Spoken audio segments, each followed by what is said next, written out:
calor. Como a BBC News Brasil, através da BBC News World, está cobrindo essa onda de calor. Como eles fizeram lá na Europa, quando a onda de calor estava lá, e foi surpreendentemente terrível e infelizmente várias mortes. Como eles começaram a fazer as coberturas de reportagens em cima de reportagens e como está neste momento. Eu separei as 5 melhores reportagens sobre isso aqui que eu já li, mas eu vou mostrar para vocês cada uma delas. Vamos comentar um pouquinho. A última, que é da Julia Grant, que é a onda de calor, o que acontece com o corpo quando somos expostos a temperaturas extremas. Ela vai dizer o que acontece quando o corpo é exposto a temperaturas. Ela responde essa pergunta. E como se proteger do calor intenso. Ela responde essa pergunta. E por que as temperaturas estão tão altas. Isso é uma reportagem bem novinha. E também tem a leitura reativa de outro da Zaira Govert, que é do BBC Filter. Daí já seria lá da BBC Londres mesmo. As cidades onde as pessoas vivem embaixo da terra por causa do calor. É uma reportagem interessantíssima que mostra pessoas lá na Austrália como eles vivem embaixo da terra em razão da onda de calor que lá já atinge há muito tempo. E ela comenta algumas coisas sobre como poderia ser aqui também caso essa onda de calor seja ainda mais intensa do que nós imaginamos. É legal, é muito legal.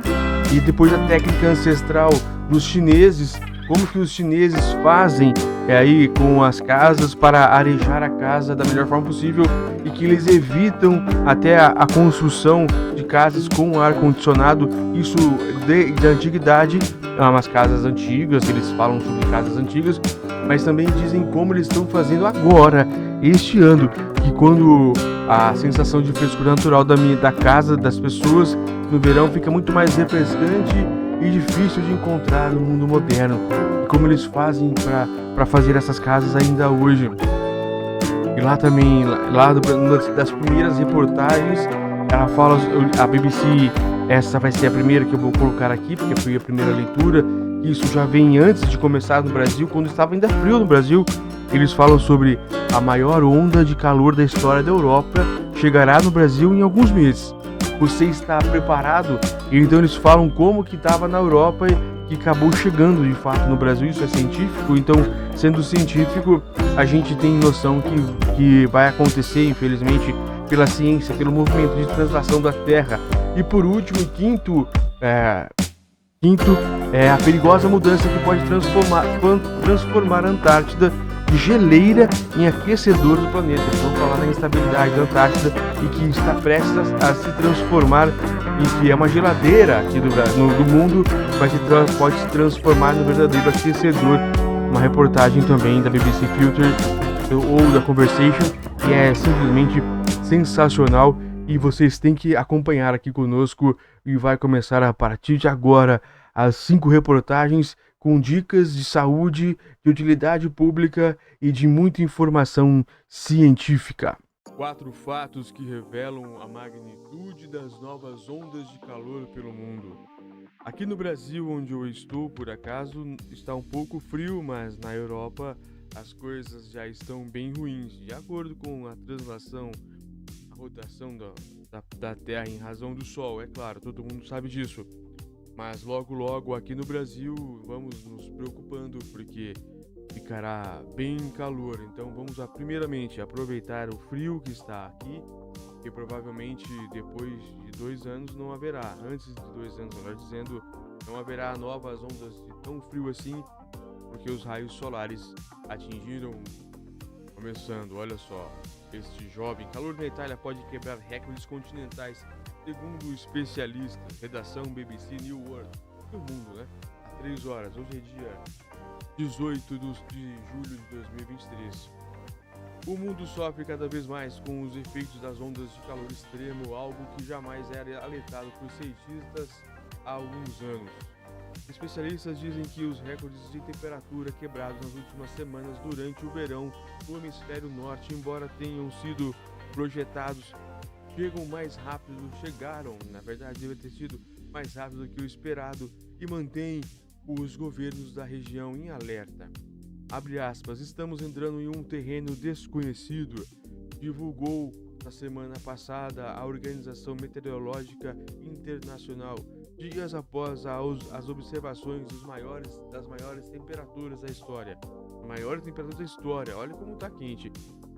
No mês de junho, mais quente desde os registros já foram iniciados.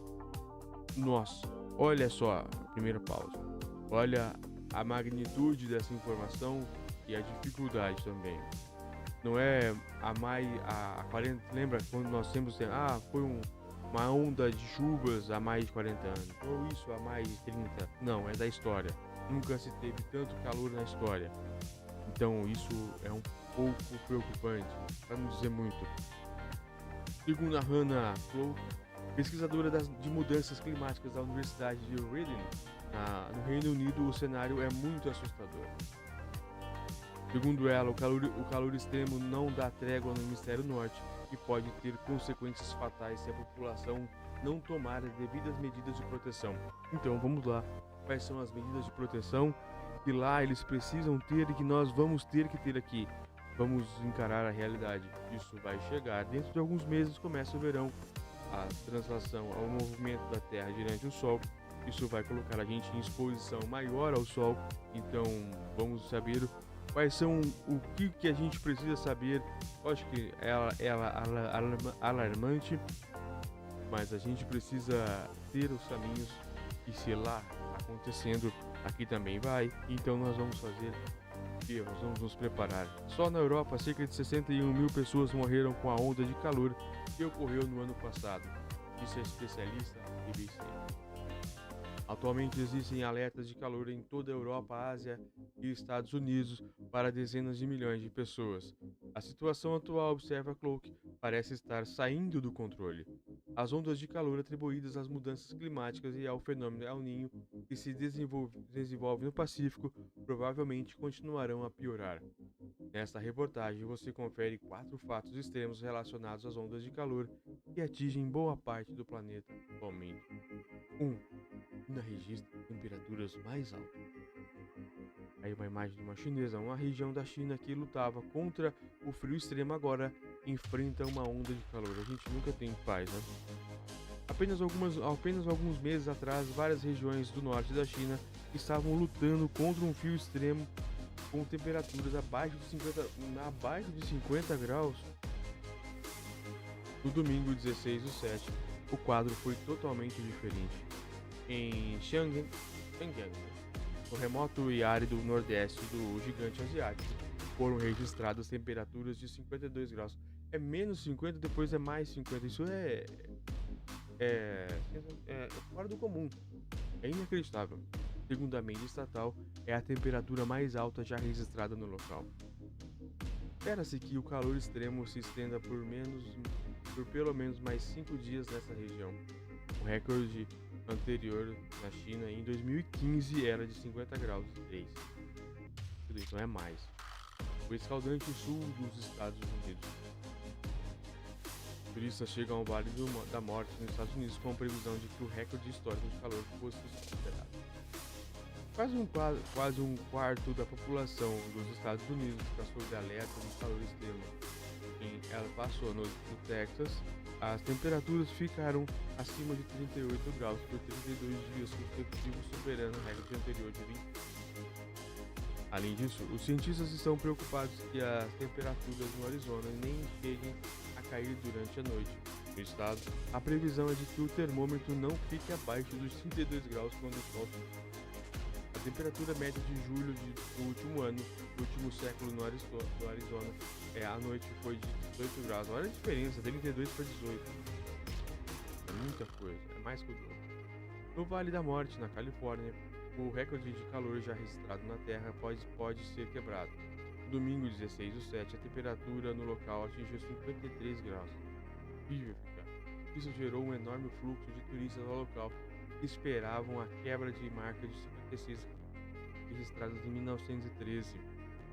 O Serviço Nacional de Meteorologia dos Estados Unidos também está prevendo surtos de clima instável no início desta semana, incluindo chuvas excessivas que podem levar a inundações repentinas em partes do sul de Louisiana e no Arizona, no Vale do Ohio e nos estados do norte americano. temperatura mais alta registrada na Europa foi de 48 graus em 2021, quase 49 graus. O calor na Itália pode quebrar recordes continentais. Espanha, Itália e Grécia sofrem com temperaturas extremas há vários dias. Mas nesta semana é esperada uma nova onda de calor batizada por agências meteorológicas de Arunt, em homenagem ao monstro da mitologia grega que era o barqueiro dos mortos de Hades. A onda de calor se desloca para o país a partir do norte da África. Nas ilhas de Sardenha e da Sicília, por exemplo, são projetadas temperaturas em torno de 46 graus, segundo as agências meteorológicas. A temperatura mais alta registrada na Europa foi de 48,8 graus, justamente na Sicília em agosto de 2021. Prevê-se que a onda de calor que afeta o Mediterrâneo intensifique no meio dessa semana e provavelmente continue no próximo mês em todas as partes da Europa. O norte da África também está experimentando altas temperaturas com previsão de até 49 graus no Marrocos. Acima de 45 é muita coisa. 4 milhares são deslocados na Grécia. Cerca de 1,2 mil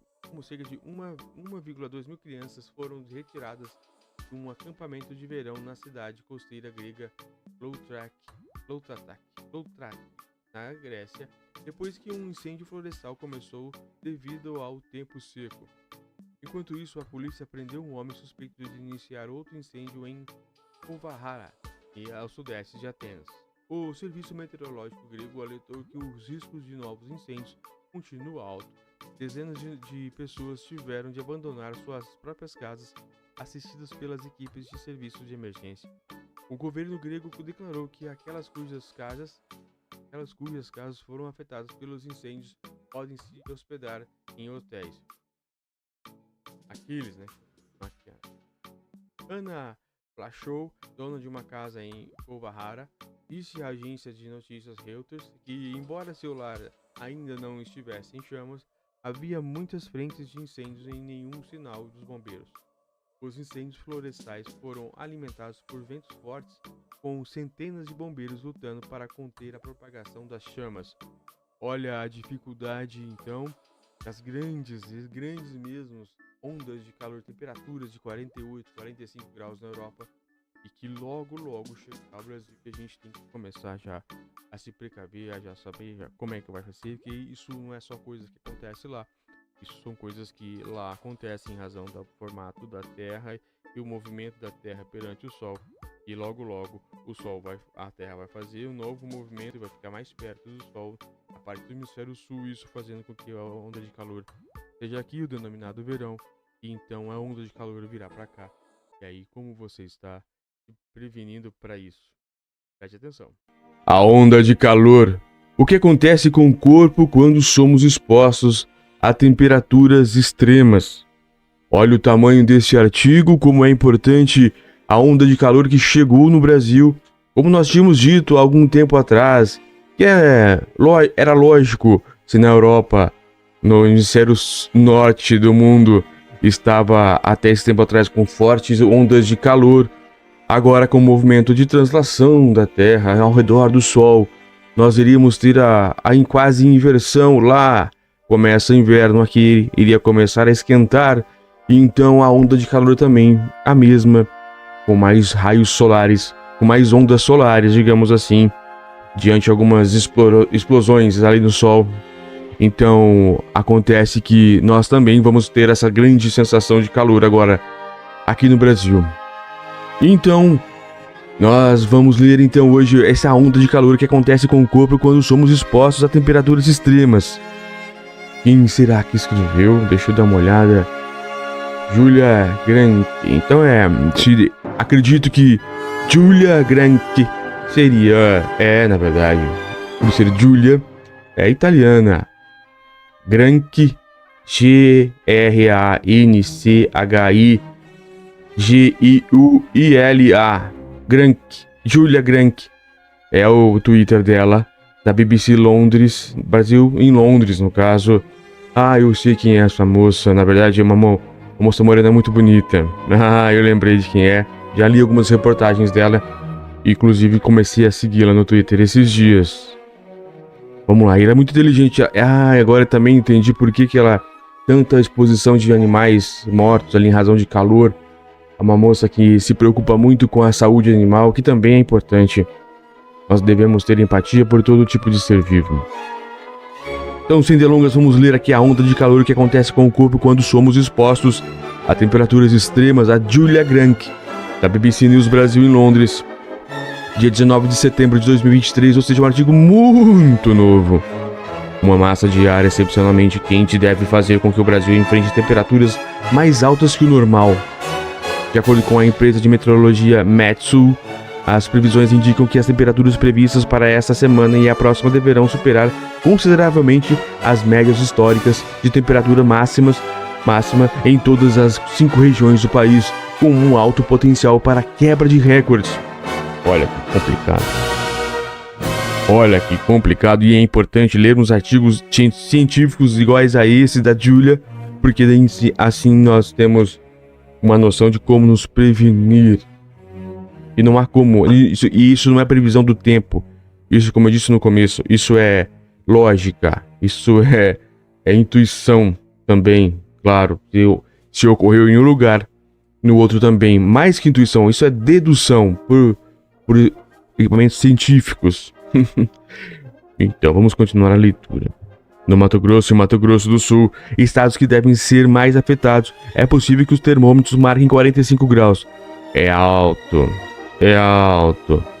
Embora algumas regiões do Brasil frequentemente experimentem altas temperaturas durante o mês de setembro, e os brasileiros estejam geralmente mais adaptados ao calor em comparação com populações de países europeus que enfrentaram desafios semelhantes nos últimos meses, a situação é particularmente perigosa devido à sua extrema intensidade. Estar exposto, especialmente nos horários de pico do calor entre 12 e 16 horas, pode causar alterações no organismo que oferecem risco à saúde, principalmente para grupos com saúde mais frágil, incluindo idosos, pessoas com comorbidade e crianças pequenas. E não vamos esquecer dos nossos animaizinhos também. Fiquem de olho. O que acontece quando o corpo é exposto a temperaturas extremas? Quando o corpo está em estresse térmico, ou seja, é exposto a temperaturas extremas, ele passa por uma série de adaptações fisiológicas para regular a temperatura interna. No caso da exposição ao calor, a primeira reação do organismo é dissipar calor através de suor e dilação dos vasos sanguíneos periféricos para liberar calor para o ambiente. No entanto, em temperaturas muito altas, especialmente quando também está úmido, aqui uma pequena comparação. Também, teve essa temperatura.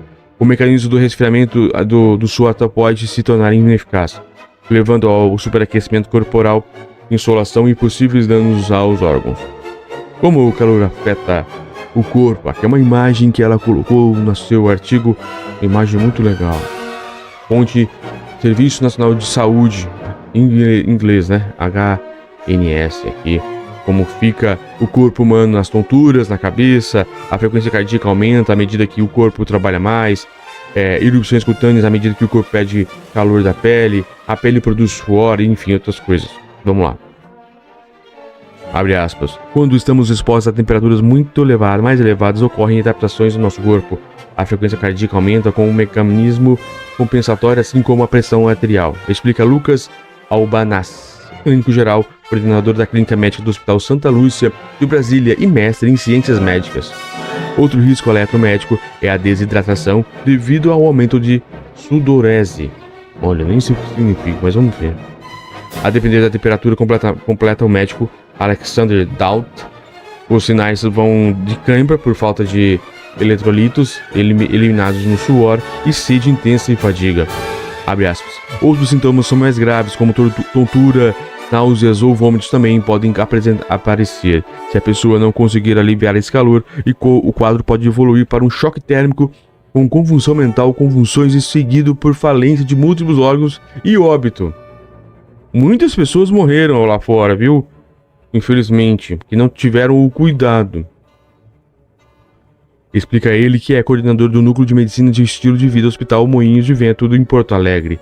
Olha como a Júlia ela escreve bem, ela pega pessoas de vários pontos, pessoas que entendem do assunto de vários locais do Brasil para mostrar a intensidade do calor que vem e sua intensidade também do problema que a gente tem que simplesmente nos prevenir.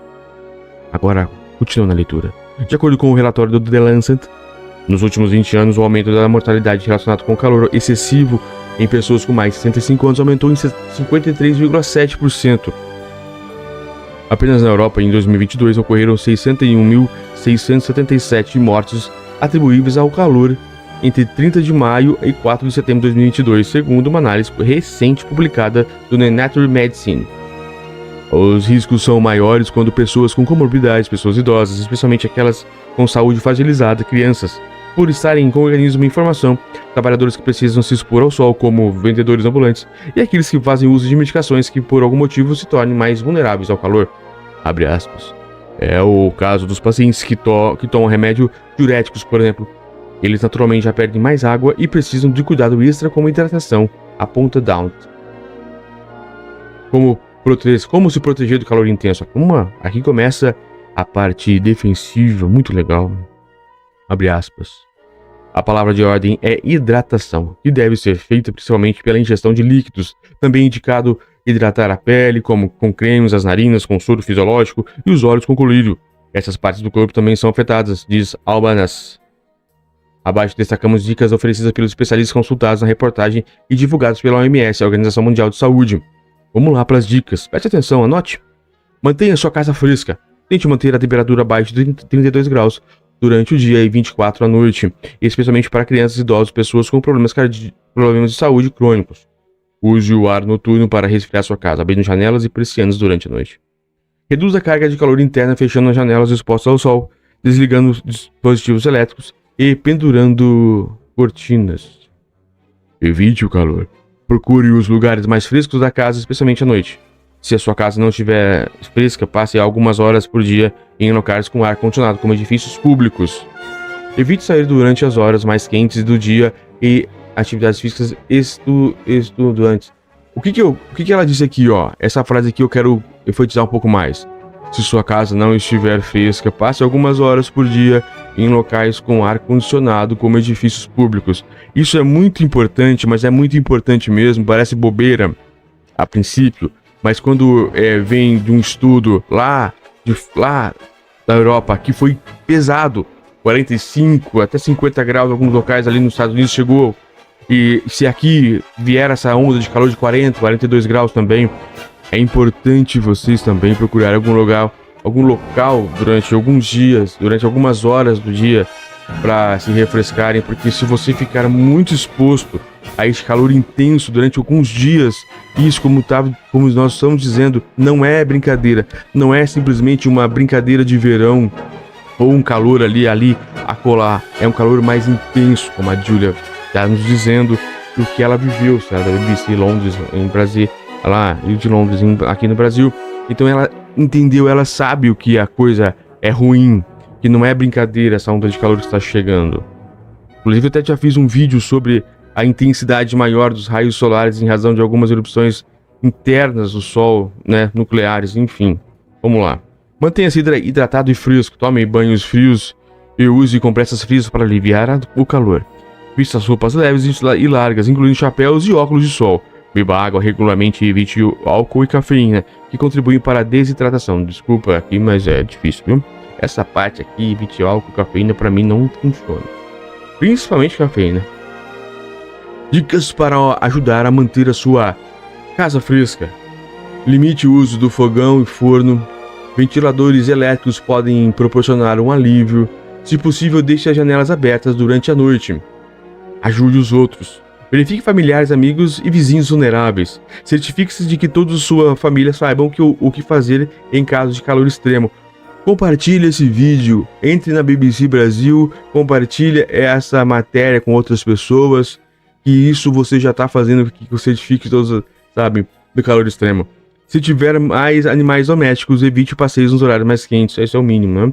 Cuidados em caso de mal-estar. Procure ajudar se sentir tontura, fraqueza, sede intensa ou dor de cabeça. Procure ajuda. Beba água ou suco para se reidratar. Em casos graves como delírio, convulsões e inconsciência, chame ajuda médica imediatamente. Leve a pessoa para um local fresco, deite-a, levante as pernas e inicie o resfriamento externo com compressas frias. Não dê medicamentos sem orientação médica. Isso é importante. Recomendações básicas para enfrentar altas temperaturas. Aqui, ó, é a imagem. Beba água e coma alimentos com alto teor de água. Melancia gelada é bom demais, não é? Opte por roupas largas e tecidos respiráveis e um boné. Use ventiladores, chuveiros gelados e frios para reduzir a temperatura. Fique na sombra sempre que possível e limite atividades físicas. Por que as temperaturas têm atingido altas? As temperaturas do planeta vêm se elevando nas últimas décadas. Especialistas apontam que esse fenômeno, conhecido como aquecimento global, é causado pelo acúmulo crescente de dióxido de carbono e outros gases causadores do efeito estufa na atmosfera, graças à queima de combustíveis fósseis e ao desmatamento.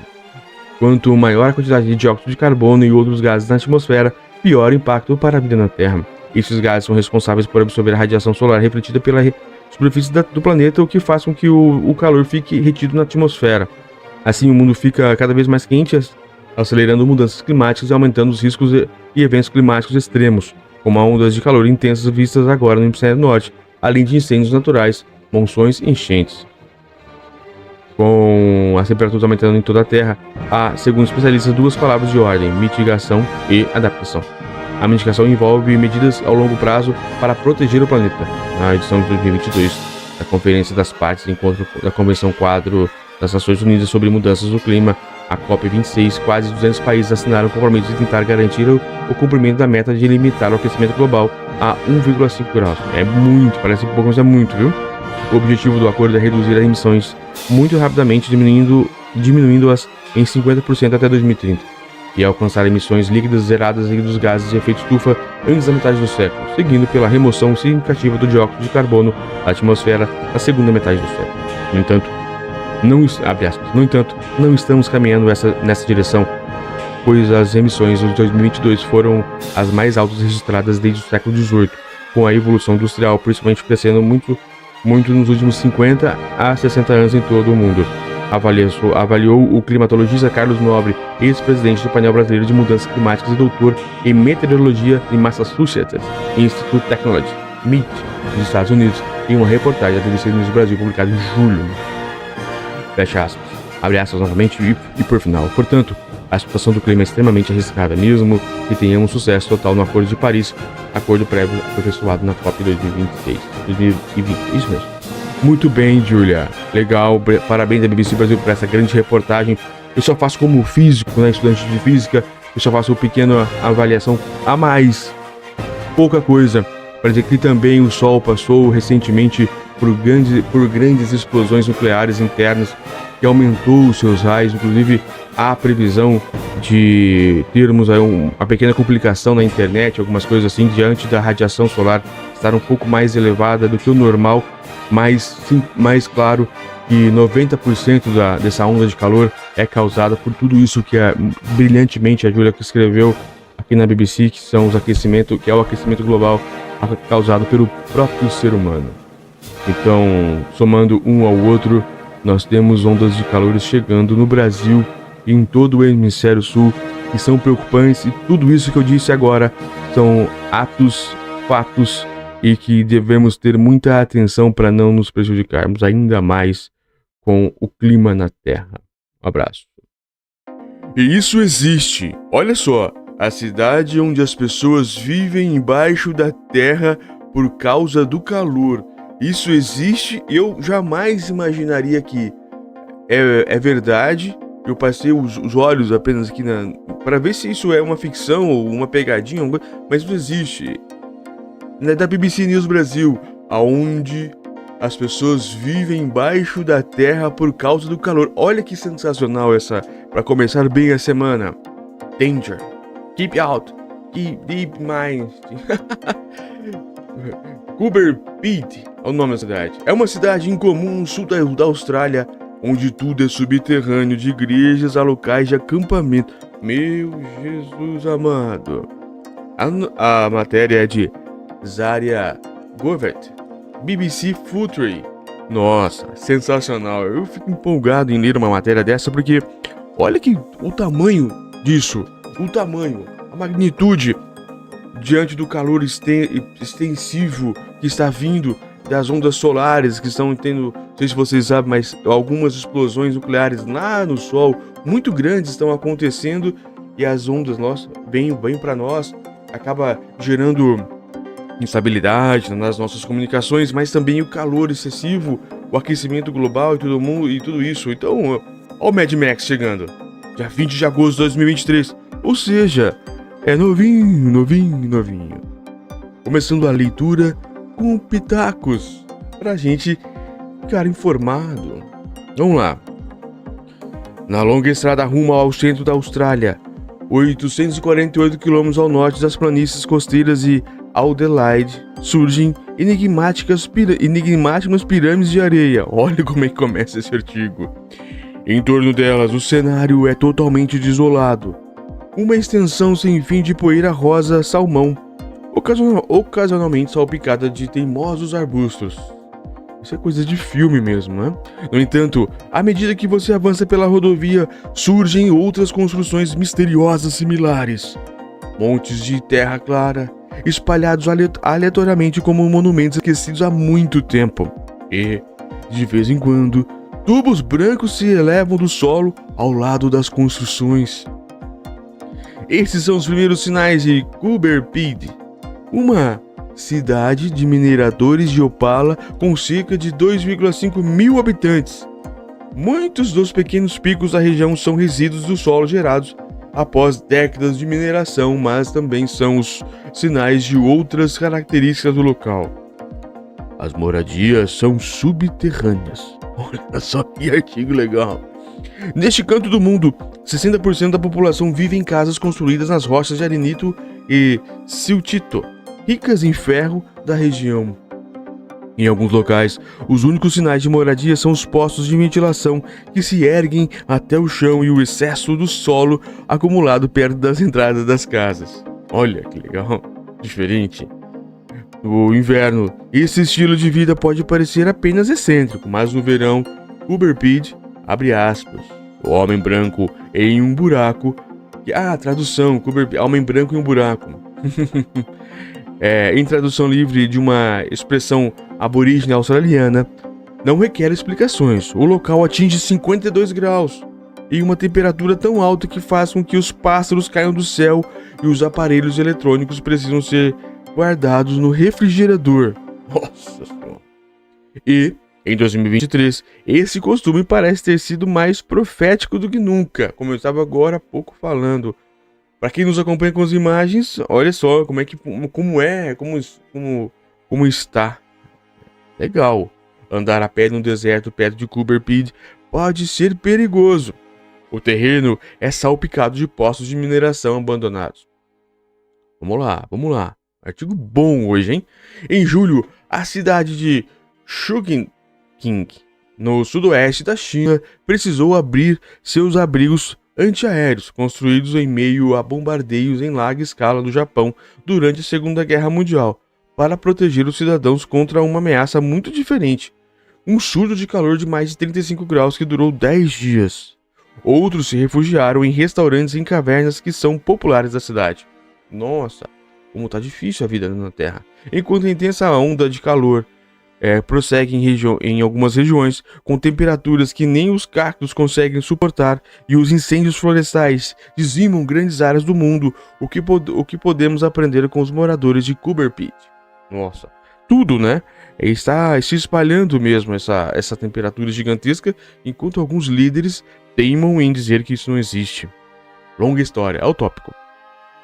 Coober Pedy não é o primeiro, nem o maior assentamento subterrâneo do mundo. Olha, as pessoas que se refugiam embaixo da terra para enfrentar climas inóspitos há milhares de anos, desde ancestrais dos humanos que deixaram suas ferramentas em uma caverna na África do Sul 2 milhões de anos atrás, até os neandertais que criaram pilhas inexplicáveis de estalactites em uma gruta na França na Idade do Gelo 176 mil anos atrás. Até os chimpanzés já foram observados refrescando-se em cavernas para enfrentar o extremo calor durante o dia no sudoeste de Senegal. Outro exemplo é a Capadócia, uma região antiga no centro da Turquia. Ela fica em um planalto árido e é famosa pelas notáveis geologia quase utópica e um cenário de cumes, chaminés e pináculos de rochas esculpidos como um reino de contos de fadas. É uma história por trás desse cenário, é realmente espetacular. Segundo a cultura popular, tudo começou com o desaparecimento das galinhas de um dos seus moradores. Olha, não sabia dessa história. Em 1963, um homem estava batendo no piso de sua casa para tentar descobrir o que suas aves estavam desaparecendo. Ele logo percebeu que as galinhas estavam fugindo por um buraco que ele havia aberto acidentalmente. O homem então abriu o caminho e seguiu pelo buraco. A partir dali, tudo começou a ficar ainda mais estranho. Ele descobriu uma passagem secreta, um íngreme caminho subterrâneo que levava a um labirinto de nichos e outros corredores. Era uma das muitas entradas para a cidade perdida de Derinkuyu. Uma cidade perdida embaixo da terra. Meu Jesus. Derinkuyu é uma cidade das centenas de moradias em cavernas entre as diversas cidades subterrâneas da região. Acredita-se que ela tenha sido construída perto do século 8 a.C. A cidade foi habitada de forma quase constante por milênios, com seus próprios postos de ventilação e de água, estábulos, igrejas, armazéns e uma ampla rede de casas subterrâneas, e servia também de abrigo de emergência para até 20 mil pessoas em caso de invasão. Como em Coober Pedy, as moradias subterrâneas ajudavam os habitantes da região a enfrentar o clima continental, que alterna entre frios invernos, com neve, e verões quentes e secos. No lado externo, a temperatura flutua de vários graus abaixo de zero até 30 graus positivos, né? Enquanto embaixo da Terra ela fica estável em 13 graus. Um clima muito bom, né? 13 graus é excelente. Mesmo nos dias de hoje, as cavernas construídas por seres humanos na região são famosas pelas capacidades de refrigeração passiva, uma técnica de construção que envolve o uso de opções de design para reduzir o aumento e a perda do calor sem uso de energia. Bom, as antigas galerias e passagens da Capadócia abrigam hoje milhares de toneladas de batatas, limões, repolhos e outros produtos que precisariam ser refrigerados se fossem armazenados em outros locais. A demanda popular cresceu tanto que as novas cavernas estão sendo construídas na região. Solução eficaz. Essa aqui é a cidade, aqui nas imagens, a cidade subterrânea de Derinkuyu, na Capadócia, Turquia, que foi abandonada em 1923. Ela ficou totalmente esquecida até ser redescoberta nos anos de 1960. Ou seja, não é tão antigo assim, né? Mais à frente, na estrada para Coober Pedy, fica o centro da cidade. Voltando à leitura.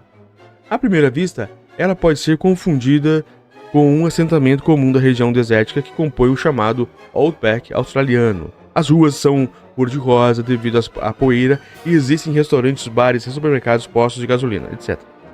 No alto de uma colina, a única árvore da cidade, na verdade, uma escultura feita de metal, observa o panorama. Na superfície, Coober Pedy é assustadoramente vazia. As construções são muito espaçadas entre si e a impressão de que algo realmente parece estar errado. Mas embaixo do solo, tudo se explica. Alguns dos subterrâneos de Coober Pedy podem ser visitados através de pequenas construções. Elas têm aparência normal, mas sua passagem subterrânea se revelam gradualmente à medida que entramos. Parece que estamos atravessando um guarda-roupa para sair em Nárnia. É isso que eu estava pensando agora. Excelente a observação. Outras passagens são mais óbvias. Em um local de acampamento chamado Ribas, as pessoas podem montar suas tendas em nichos vários metros abaixo da superfície. Lá, um túnel escuro é a entrada para o mundo subterrâneo. Em Coober Pedy, as construções subterrâneas precisam ficar a pelo menos 4 metros de profundidade para evitar que o teto desabe.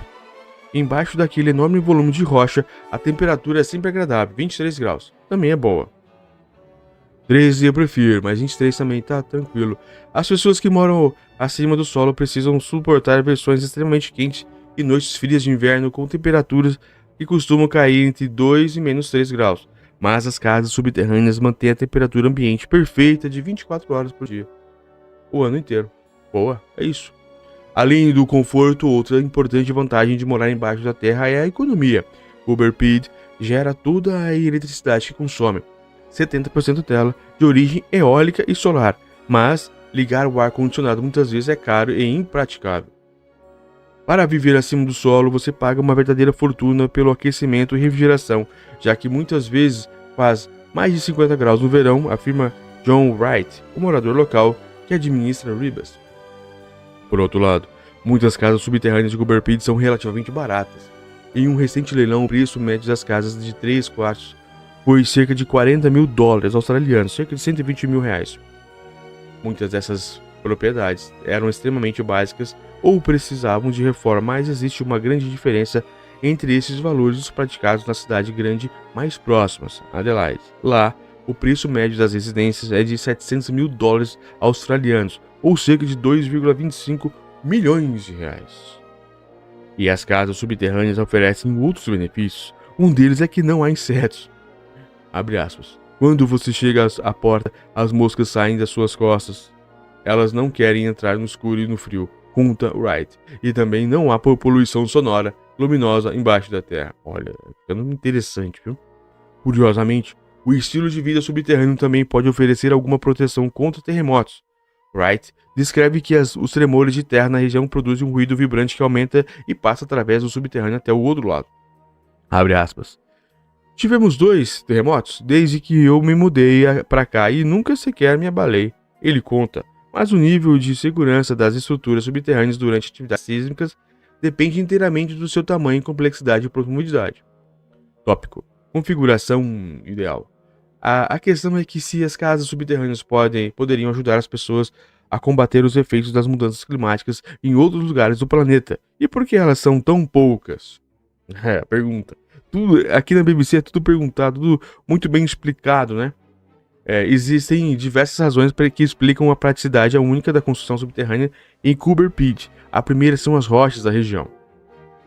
Elas são muito moles. Você pode raspá-las com canivete ou com a unha, afirma Barry Lewis, funcionário do Centro de Informações Turísticas da cidade. Nos anos de 1960 e 70, os moradores de Cooper Pedy ampliaram suas casas da mesma forma que criaram as minas de Opala, usando pás, picaretas e explosivos. Algumas delas não exigiam muito trabalho para cavar, já que muitos moradores usavam poços de minas abandonados como ponto de partida. Mas, hoje em dia, os túneis costumam ser escavados com equipamento industrial. Abre aspas. Uma boa máquina de perfuração de túneis pode retirar cerca de 6 metros cúbicos de rocha por hora. De outra forma que você pode ter um subterrâneo construído em menos de um mês, explica Wright. Legal. Mas ainda é possível escavar manualmente. Por isso, quando os moradores precisam de mais espaço, às vezes eles simplesmente começam a cavar e, como se trata de uma área de mineração de opala, não é raro que um projeto de reforma acabe dando lucros.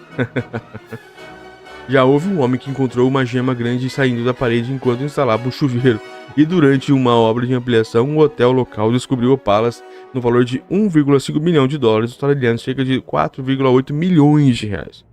O arenito também é estruturalmente estável e sem precisar de apoios. Por isso, é possível construir salões literalmente cavernosos com o pé direito alto, em qualquer forma que você quiser, sem acrescentar materiais.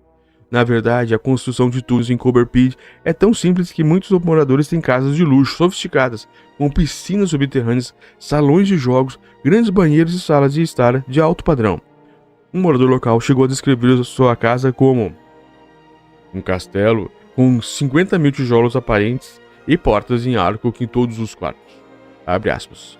Temos alguns subterrâneos surpreendentes por aqui, afirma Wright. Ele explica que os moradores são notoriamente reservados, outra possível consequência de viver embaixo da terra, e você só consegue descobrir algo sobre eles quando é convidado para jantar. É verdade, não dá pra você passar na frente da rua das pessoas ali na casa delas, né? Isso é bom também, não é vizinho fofoqueiro. Questão de umidade.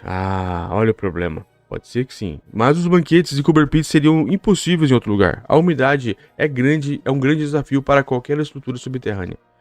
Das muitas moradias em rochas habitadas por seres humanos, a maioria fica em locais secos. Elas incluem desde as torres e paredes construídas nos rochedos de Mesa Verde, no Colorado, Estados Unidos, habitadas por mais de 700 anos pelo povo ancestral conhecido como Pueblo, até os elaborados templos, túmulos e palácios escavados no arenito rosa pedra na Jordânia. Atualmente, uma das últimas aldeias cortadas na rocha ainda habitadas no mundo é Candova, aos pés do Monte Sarrandá, no Irã. Um vale marcado por estranhas cavernas pontiagudas que foram escavadas e transformadas em casas, como uma colônia de cupinzeiros. A região recebe apenas 11 milímetros de chuva por mês, em uma média durante o verão. Mas construir embaixo da terra em regiões mais úmidas é claramente mais complicado. O metrô de Londres é um exemplo. Para impermeabilizar seus túneis subterrâneos originais construídos no século XIX, eles foram revestidos com diversas camadas de tijolos e uma generosa camada de betume. Atualmente, são utilizados métodos mais modernos, mas mesmo com essas precauções, ainda é comum a incidência de mofo preto nas galerias. O mesmo problema afeta fundações de edifícios, porões e estacionamentos subterrâneos em regiões com forte incidência de chuva o ano todo. Existem duas razões principais para o fenômeno. Uma é a falta de ventilação, que pode fazer com que a umidade da cozinha, dos banheiros, da própria respiração das pessoas se condense nas frias paredes das cavernas. O outro motivo é a água subterrânea, se as construções estiverem perto de lençol freático. É difícil mesmo. As cavernas de Hazan, em Israel, são uma complexa rede de esconderijos subterrâneos construídos pelos judeus para escapar da perseguição dos romanos no século II d.C. Ela inclui prensas de olivas, cozinhas, salões, reservatórios de água e um columbário para depositar urnas funerárias. Apenas a 66 metros de distância da entrada da caverna, a temperatura nos túneis cai significativamente em comparação com o lado externo, mas a umidade também é dobro dos 40% verificados fora da caverna. Um dos motivos pode ser o fato de que o sistema de cavernas foi construído em rochas porosas, em uma área de planície. Nessas condições, a tendência é de que o volume de água subterrânea seja maior, e seus corredores estreitos e entradas limitadas fazem com que haja pouco fluxo de ar. Mas Cooper Pit, construída sobre 50 metros de arenito poroso, as condições são áridas até os subterrâneos. Aqui é muito seco, afirma Wright. Postos de ventilação garantem o fornecimento adequado de oxigênio e permitem que a umidade das atividades internas escape pelo subterrâneo, mas eles muitas vezes são simples canos que estendem-se através do teto. Esses bunkers, a prova de calor, trazem ainda outras desvantagens. Lewis, por exemplo, mora atualmente na superfície em um parque para trailers. Sua casa subterrânea ficava embaixo do mesmo ponto onde ele mora hoje, mas ela simplesmente desabou. Não acontece com frequência, segundo ele. Ela estava em um local ruim. Também não é incomum que os moradores derrubem acidentalmente parede atravessando até a casa do vizinho. Apesar do contratempo, Lewis sente falta da vida no subterrâneo. E Wright também recomenda o ambiente embaixo da terra para pessoas que sofrem em locais com temperaturas absurdamente altas. Para ele, é moleza quando você sente aquele calor. De fato, é possível que curiosas pirâmides de areia de Cooper Pit comecem a pipocar em outros lugares do mundo no futuro próximo. Leia a versão original em inglês na BBC Future ou na BBC Brasil também, se você quiser ler ela inteira, como eu li aqui agora. Eu achei simplesmente sensacional. Forte abraço a todos. Com a onda de calor, a técnica ancestral que substitui o ar-condicionado em casas chinesas. Olha o que a China pode nos ensinar aqui da BBC News Brasil. É a matéria mais lida, mais acessada esta segunda-feira, 19, a 2 horas. Shin Yong-yong, da BBC Future. Arquitetos apostam nos pátios internos das casas antigas para refrigerar construções modernas sem o uso de energia. Vamos dar uma olhada nisso, que é importante porque está chegando a onda de calor. E lá a onda de calor, eles já passaram por isso várias vezes. E nós vamos enfrentar no Brasil. Quem sabe isso não pode ser utilizado em pequenos locais, em escolas, não sei. Vamos lá. Hu Ling adora passar o tempo nos pátios internos das antigas casas chinesas. Para ela, estes locais são perfeitos para dias quentes e úmidos. Abre aspas. Eles são arejados, frescos, oferecem sombra, afirma Hu, que tem 40 anos de idade. Em 2014 e em 2021, Hu morou em uma centenária casa de madeira na aldeia de Wanlu, província de Haiyu, no leste da China. Ela se mudou para lá para mudar de vida depois de morar e trabalhar por muitos anos em edifícios com ar-condicionado. Abre aspas novamente. A sensação de frescor natural da minha casa no verão era muito refrescante e difícil de encontrar no mundo moderno. Ela conta. Também oferecia à casa uma vibração zen e tranquilizadora, fecha aspas. Hu afirma que o pátio interno da sua casa ajudava a criar este efeito refrescante. E ela não é a única a enumerar os benefícios dos pátios domésticos do clima quente. Estudos demonstraram que as temperaturas do interior dos pátios das casas do sul da China são significativamente menores do que o lado externo, em até 4,3 graus. É bastante. Atualmente, com a China em rápida urbanização, cada vez menos pessoas moram em construções com pátios internos. Apartamentos com ar-condicionados em edifícios de diversos andares e blocos de apartamentos são as principais formas de moradia, mas o renascimento de interesse pela arquitetura tradicional chinesa está fazendo com que alguns edifícios históricos com pátios internos sejam restaurados por tempos atuais. E, com o incentivo do governo às inovações de baixo carbono no setor de construção civil, já existem arquitetos buscando inspiração nos pátios e outras características da arquitetura tradicional chinesa para ajudar a resfriar as novas construções. Legal. Poço para o céu. O pátio interno, ou Tianjian, em mandarim, literalmente, poço para o céu, é uma característica típica das casas tradicionais do sul e do leste da China. Ele é diferente do pátio aberto comum do norte do país, ou Yunzi, que é a maior e mais exposto ao ambiente externo. Os pátios internos são comuns em residências construídas na dinastia Ming, 1368-1644, e Qing, 1644-1911, projetadas para abrigar diversas gerações de familiares, segundo o documento publicado pelo jornal da Universidade Nanxing, na China, em 2010. O tamanho e o projeto dos pátios internos variam de uma região para outra, mas eles são quase a mesma, sempre retangulares e localizados no centro da casa. Eles são rodeados por cômodos nos quartos isolados e em 3 lados, mais uma parede. Algumas casas maiores possuem mais de um pátio. Os pátios internos são relativamente comuns nas residências históricas de grande parte do sul e no leste da China, como nas províncias de Sichuan, Sichuan, Haiyu e Shanxi. Algumas dos pátios mais preservados podem ser encontrados na região histórica de Haiyuzhou, que se estende entre as atuais províncias de Haiyun e Xiang. Os pátios internos foram idealizados para resfriar as construções em uma era muito anterior à invenção do ar-condicionado. Quando o vento sopra sobre o pátio de uma casa, ele pode entrar no espaço interno através da abertura. Como o ar externo muitas vezes é mais fresco que o interno, a brisa desce pelas paredes até os andares abaixo, criando fluxos de ar pela substituição do ar interno mais quente que eleva e sai através da abertura. Yu Yonghong tem 55 anos de idade. Há 30 anos ele restaura casas com pátios internos no distrito de Huyang, na província de Xiangji, parte da antiga região de Huizhou, reconhecido pelo Ministério da Cultura e do Turismo da China como herdeiro patrimonial cultural intangível. Ele calculou grandes conhecimentos sobre os pátios internos das casas chinesas. Yu explica que as principais funções dos pátios internos são permitir a entrada de luz, melhorar a ventilação e coletar água da chuva. Em Huizhou, esses nomes são difíceis, hein? Huizhou, os pátios internos são pequenos e altos. Ele destaca que os cômodos no seu entorno podem bloquear a luz solar nos dias quentes, permitindo que a parte interior dos pátios permaneça fresca. E enquanto isso, o ar quente do interior da casa pode subir e escapar através da abertura, que funciona exatamente como uma chaminé. Olha que legal, hein? O piso térreo das antigas casas de Huizhou normalmente tem tetos altos e está voltado diretamente para o pátio interno, o que é bom para a ventilação, segundo Yu.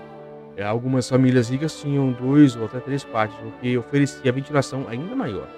Renascimento cultural e arquitetônico. As construções com pátios internos existem na China há centenas de anos, mas recentemente elas ficaram esquecidas por muitas pessoas que preferem instalações modernas. Até que nas últimas 2 décadas, com o renascimento da arquitetura tradicional chinesa, como parte do ressurgimento da cultura tradicional da China, como um todo, os pátios internos voltaram a ficar em evidência. Uma das casas restauradas por Yu fica na aldeia de Yan, no distrito de Huyang. A residência foi construída há 300 anos e estava abandonada desde 2015, até que foi adquirida pelo britânico Edward Yanni ex-diretor de marketing de uma empresa, e sua esposa chinesa, Liao Mingxin. Com a ajuda de Yu, o casal transformou a casa de 3 andares em um hotel boutique de 14 apartamentos. Bem interessante, essas casas têm 300 anos de idade e ainda elas estão ainda ocupáveis, digamos assim. Pra termos uma noção de como são bem feitas, né? E no Brasil isso não existe. Aqui no Brasil é simplesmente fora de tudo. Tecnologia verde. Atualmente, novas normas governamentais estão começando a desempenhar papel importante para a volta dos pátios internos às construções modernas. Desde 2013, o governo central da China vem incentivando construções verdes que economizem recursos e emitam menos poluição ao longo de sua vida útil. Uma construção governamental de 2019 exigiu 70% dos edifícios inaugurados em 2022 atendessem aos seus padrões verdes, que incluem uma série de critérios específicos, como a qualidade do isolamento e as características ecológicas do material de construção. Os arquitetos estão agora examinando os princípios dos pátios internos para projetar novos edifícios que apresentem menor consumo de energia. Um exemplo é o Centro Nacional de Pesquisa e Tecnologia de Engenharia de Veículos Pesados, na cidade de Jinan, no leste da China. A torre de 18 andares com paredes de vidro foi construída no ano passado. No centro ela tem um imenso poço para o céu, o que se estende do quinto até o último andar. Todos os elevadores, banheiros e salas de reunião estão situados em volta desse eixo, o que ajuda a aumentar a iluminação e a ventilação do edifício, reduzindo o consumo de energia, segundo os arquitetos do CCDI, com sede em Xangai. Isso não é feito no Brasil, né? Existem vários prédios que têm esses postos, mas é perigoso, né? Bem perigoso. Já no distrito de Tiji, em Xuancheng, parte da região histórica de Wujiuhou, o prédio da antiga prefeitura foi reformado em 2013 e transformado em museu. O complexo presta homenagem ao estilo arquitetônico de Wujiuhou, com vários pátios internos que, segundo os responsáveis, trazem fluxo de ar para o lado interno e ajudam a preservar diversas árvores antigas. Paralelamente, uma aldeia turística popular de Sichuan, província conhecida pelo seu verão quente e úmido, tem uma série de casas redondas com pátios internos e grandes beiras. Alguns arranha-céus adotaram o princípio de ventilação dos pátios internos para aumentar o fluxo de ar, sem construir pátios externos para a questão da praticidade. A torre de TBA, na Grande Donghuan, na província chinesa de Guangdong, é um exemplo. Ela eleva o fluxo de ar natural para todos os 68 andares, com tubos de ventilação que funcionam da forma similar aos pátios internos. O objetivo é manter a temperatura do edifício em níveis confortáveis na primavera e no outono, usando apenas a ventilação natural, segundo declarou o gerente-geral da torre a um jornal da região. A sabedoria Fiat dos antigos, que inclui os pátios internos, continua a inspirar a adaptação dos projetos arquitetônicos ao clima atual e as inovações do setor da refrigeração passiva, segundo Yang Zhengfeng, pesquisadora em pós-doutorado de Ciências Humanas e Ambientais do Instituto de Estudos da Área da Universidade de Leiden, na Holanda. Yang trabalhou anteriormente como arquiteto. A refrigeração passiva é um método que incorpora o design e a tecnologia para resfriar uma construção sem uso de energia, mas Yang indica que existem algumas dificuldades para incluir os pátios internos nos designs de hoje em dia. Os mecanismos dos pátios que possibilitam a iluminação natural, a ventilação e a coleta de chuva são bem conhecidos, mas seus princípios devem ser aplicados de forma específica para cada local. Da mesma forma, os pátios internos tradicionais eram construídos em diferentes formatos, tamanhos e características dependendo de uma grande parte do seu ambiente natural, por exemplo, os níveis de luz solar ou de chuva de cada região. Acrescentar pátios às construções modernas requer que os projetistas sejam sensíveis à situação e ao contexto do projeto, o que dificulta sua aplicação como solução universal, segundo Hang. Ao mesmo tempo, a iluminação artificial, o ar-condicionado e o abastecimento de água são agora disponíveis com tanta facilidade que nós os utilizamos sem muitas considerações sobre o seu custo ambiental, explica ela. Não será fácil ser sustentável aprendendo com o passado se não refletirmos sobre os nossos comportamentos atuais. Questionada por que os pátios internos chamaram mais atenção na China moderna, Yang afirma que os pátios também são projetados para servirem de espaço de reunião para as famílias ou comunidades. Eles têm um sentido cerimonial. Para ela, talvez as mudanças de estilos de vida também tenham ativado a nostalgia local entre as pessoas que moram em florestas de concreto e vidro. Leia a versão original na BBC News Future. Muito boa essa reportagem. A perigosa mudança que pode transformar a Antártida de geleira em aquecedor do planeta. Esta é a notícia preocupante hoje da BBC News Brasil, que eu trago aqui direto da Georgina Reinhardt, Beck Dalow, Eivor Riewald, da equipe do Clima, Ciência e Jornalismo de Dados da BBC News. É um artigo de 17 de setembro de 2023. Ele é bem novo, então vamos começar a ler, porque é um artigo, se eu não me engano, extenso. Vamos lá, é preocupante. O gelo marítimo de que cerca a Antártida alcançou um nível bem inferior a qualquer medição prévia existente, segundo dados de satélite. Isso está causando alarme em cientistas que viam a região como resistente ao aquecimento global. Os níveis estão muito distantes de tudo o que já vimos, é quase de arrepiar, diz Walter Meyer, que monitora gelo marítimo no Centro de Dados de Neve e Gelo dos Estados Unidos. A instabilidade na Antártida pode ter amplas consequências, segundo especialistas no ecossistema polar. O enorme bloco de gelo antártico ajuda a regular a temperatura do planeta, já que a superfície branca reflete a energia do Sol de volta à atmosfera e resfria a água abaixo e ao redor. Com a redução desse bloco de gelo, a Antártida pode se transformar de geleira da Terra em aquecedor do planeta. Olha que complicado. O gelo que flutua na superfície do Oceano Antártico, é o inverso, Antártico em cima, Antártico embaixo, hoje mede menos de 17 milhões de quilômetros quadrados, isso é 1,5 milhão a menos de gelo marítimo do que a média histórica do mesmo mês de setembro, e bem inferior aos níveis mais baixos mensurados no período de inverno na região. Meyer não está otimista de que essa perda será recuperada significativamente. Cientistas ainda tentam identificar todos os fatores que levam às baixas recordes, mas estudar tendências na Antártida sempre foi um desafio. Em um ano em que vários recordes de alta temperatura terrestres e oceânicas foram quebrados, cientistas insistem em que é preciso prestar atenção ao que acontece no polo sul do planeta. Abre aspas. Vemos o quanto é uma região vulnerável, diz Rob Mallet, da Universidade de Manitoba, e que está atualmente baseado na Península Antártica. Ele diz que o gelo marítimo fino observado neste ano dificultou ainda mais os trabalhos de campo. Abre aspas, há o risco de que o gelo se rompa e flutue pelo mar conosco por cima. Mallet explica. O gelo marítimo se forma durante o inverno antártico, de março a outubro, antes de derreter em grande parte durante o verão, e pertence a um sistema interconectado que também engloba icebergs, gelo terrestres e enormes plataformas de gelo, que são extensões flutuantes próximas à costa. O gelo marítimo age como uma camada protetora que previne o aquecimento excessivo do oceano. Caroline Holmes, do projeto Britain's Antarctic Survey, explica que o impacto do encolhimento dessa camada pode se tornar evidente na transição para o verão, quando pode potencialmente ocorrer um derretimento ininterrupto. O motivo é que, à medida em que mais gelo marítimo desaparece, as áreas escuras do oceano serão expostas, absorvendo o calor do Sol em vez de refleti-lo. Isso fará com que mais calor seja incorporado à água, o que por sua vez provocará mais derretimento de gelo. É esse ciclo que pode adicionar ainda mais calor ao planeta, interrompendo o papel típico da Antártida de reguladora de temperaturas globais. Abre aspas. Será que estamos acordando a gigante da Antártida?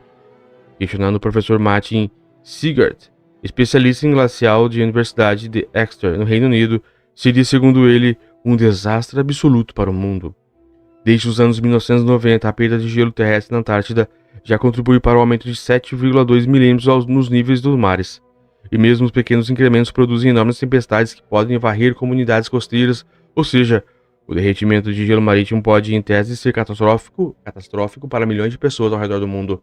Por ser um continente cercado de água, a Antártida tem um clima e sistemas próprios. Até 2016, o gelo da região estava, na verdade, aumentando durante os meses de inverno.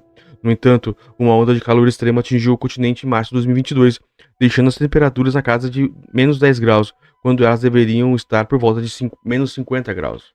É muita diferença. Nos últimos 7 anos, O gelo marítimo baixou os níveis mínimos recordes, incluindo em fevereiro de 2023. Alguns cientistas acham que isso sinaliza uma mudança fundamental no continente, isso inclusive nas características que mantinham essa região isolada. Ao mesmo tempo, esse isolamento também faz com que haja poucas informações históricas sobre a Antártida, chamada de Mallet de o Velho Oeste da ciência. Por exemplo, os cientistas conhecem a extensão do gelo marítimo, mas não sua grossura. Desvendar esse tipo de informação poderá ser crucial para preparar modelos climáticos da região. Na base científica de Rotter, Mallet está usando instrumentos de radar para estudar a grossura do gelo e compreender melhor as razões por trás do encolhimento dessa camada. E o calor recorde registrado neste ano provavelmente é um dos fatores, já que dificulta que a água congele por ali. Pode ter havido também mudanças em correntes oceânicas e nos ventos que moldam a temperatura da Antártida. Além disso, o fenômeno natural El Niño é outro possível fator envolvido. De qualquer modo, Mallet diz que, abre aspas, e muitas razões para se preocupar, fecha. Abre aspas novamente e finalmente, é potencialmente um sinal muito alarmante de mudanças no clima da Antártida que não ocorrem nos últimos 40 anos e que só estão emergindo agora. Olha que complicado essa situação do meio ambiente, da natureza, das mudanças climáticas do nosso planeta. É preocupante, mas nós temos que ficar em alerta.